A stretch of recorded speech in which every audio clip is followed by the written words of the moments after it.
मोदी सरकार अपने एक निर्णय से एक बार फिर विपक्ष के निशाने पर है। दरअसल सरकार ने तत्कालीन इंदिरा सरकार के 58 साल पुराने आदेश को वापस ले लिया है। वह कौन सा आदेश था जिसे मोदी गवर्नमेंट के वापस लेते ही राजनीतिक गलियारे में हो हल्ला मच गया। 1966 में इस आदेश के पारित होते ही आगे आने वाली सरकार तक ने इसे वापस लेने की हिम्मत नहीं की। कांग्रेस सहित पूरा विपक्ष इस निर्णय से आक्रोशित है। कांग्रेस महासचिव जयराम रमेश, एआईएमआईएम चीफ असदुद्दीन ओवैसी और बसपा सुप्रीमो मायावती तक विरोध जता चुके हैं। अब इतना विरोध हो ही रहा है तो हमने सोचा आपको बताते हैं कि असल मुद्दा क्या है। नमस्कार, मैं उत्कर्ष और आप देख रहे हैं द डेली डिस्पैच। आगे इस विवाद के पीछे की कहानी शीशे की तरह साफ किए कर देते हैं। आइए।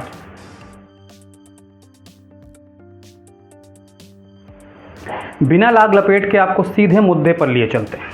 दरअसल आज से 58 साल पहले यानी साल 1966 में इंदिरा गांधी पीएम थे।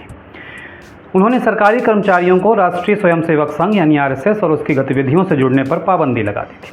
तत्कालीन इंदिरा सरकार ने अपने आदेश में कहा कि कुछ सरकारी कर्मचारियों की ओर से राष्ट्रीय स्वयंसेवक संघ और जमात इस्लामी की सदस्यता या गतिविधियों में भाग लेने के बारे में सरकार की नीति को लेकर संदेह जताया गया है।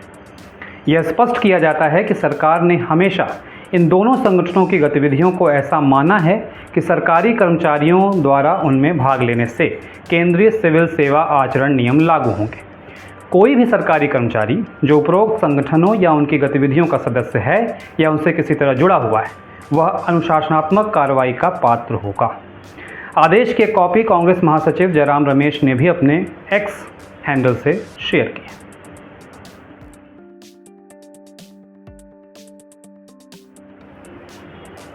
अब आप सोच रहे होंगे कि गुरु संघ के कार्यक्रमों में सरकारी कर्मचारियों के बैन की वजह तो बताई नहीं, कोई तो वजह होगी। तो चलिए फिर आपको 58 साल पीछे लिए चलते हैं। 1966 में इंदिरा गांधी की सरकार ने गाय की रक्षा और गाय के कत्लेआम के खिलाफ राष्ट्रीय स्वयंसेवक संघ आरएसएस समर्थित आंदोलन के ठीक बाद 7 नवंबर 1966 को गोहत्या पर रोक लगाने का आदेश जारी किया था। इस विरोध प्रदर्शन के दौरान संसद के बाहर हजारों साधुओं और गौभक्त हिंदुओं पर गोलियां चलाई गई, आंसू गैस के गोले फेंके गए, लाठियां बरसाई गई। सरकारी आंकड़ों के मुताबिक इस हिंसक कार्रवाई में 250 से ज़्यादा लोग मारे गए थे, ऐसा दावा किया जाता है। यह भी कहा जाता है कि यह संख्या इससे कहीं ज़्यादा हो सकती है। यह भी दावा किया जाता है कि 1966 में सरकारी कर्मचारियों के राष्ट्रीय स्वयंसेवक संघ के कामों में शामिल होने पर रोक लगा दी गई। यह उस समय की प्रधानमंत्री इंदिरा गांधी की सरकार का एक तरह से राजनीतिक दांव था। उन्होंने ऐसा अपने विचारधारा के विरोधी को कमज़ोर करने के लिए किया था।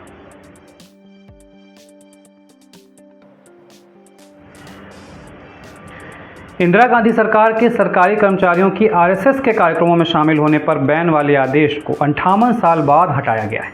मोदी सरकार के पहले 1966, 1970 और 1980 में इस आदेश में संशोधन के बाद भी बरकरार रखा गया था।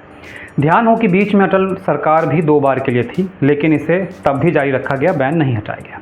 अब मोदी सरकार के इसे वापस लेने के फैसले के बाद सरकारी कर्मचारी पहले की तरह संघ की शाखाओं में और कार्यक्रमों में जा सकेंगे। हालांकि मध्य प्रदेश सहित प्रदेश की कई सरकारों ने अपने यहाँ इस बैन को पहले ही हटा लिया था, लेकिन अब इस पर रार है।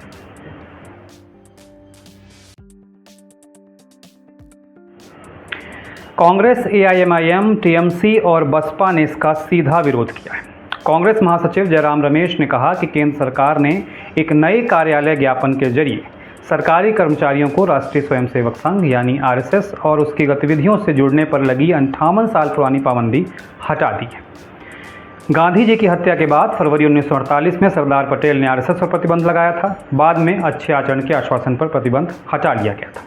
इसके बाद भी आरएसएस ने कभी नागपुर में तिरंगा नहीं फहराया।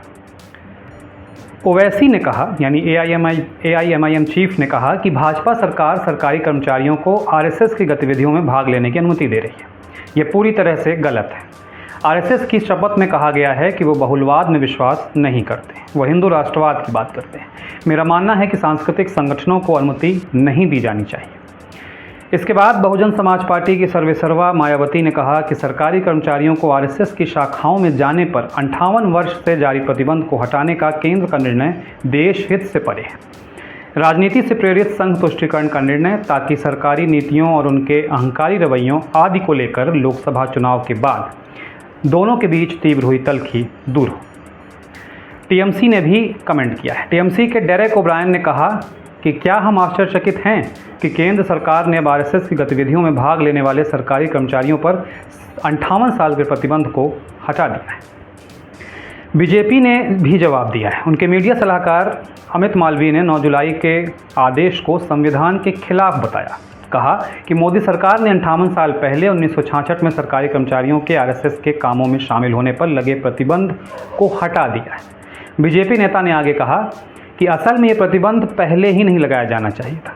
पूर्व प्रधानमंत्री इंदिरा गांधी ने खुद फरवरी 1977 में आरएसएस से संपर्क किया था। उन्होंने यह दावा किया कि चुनाव अभियान में समर्थन पाने के लिए नवंबर 1966 में लगाए गए प्रतिबंध को हटाने की पेशकश भी इंदिरा गांधी ने की थी संघ से। इसलिए बाल बुद्धि और कंपनी को लगातार शिकायत करने से पहले कांग्रेस का इतिहास जानना चाहिए। तो आज के वीडियो में बस इतना ही। उम्मीद है इस मुद्दे पर दी गई जानकारी आपको पसंद आई होगी। अगर हाँ तो जल्दी से करिए लाइक, शेयर और सब्सक्राइब और मुझे दीजिए इजाज़त। नमस्कार।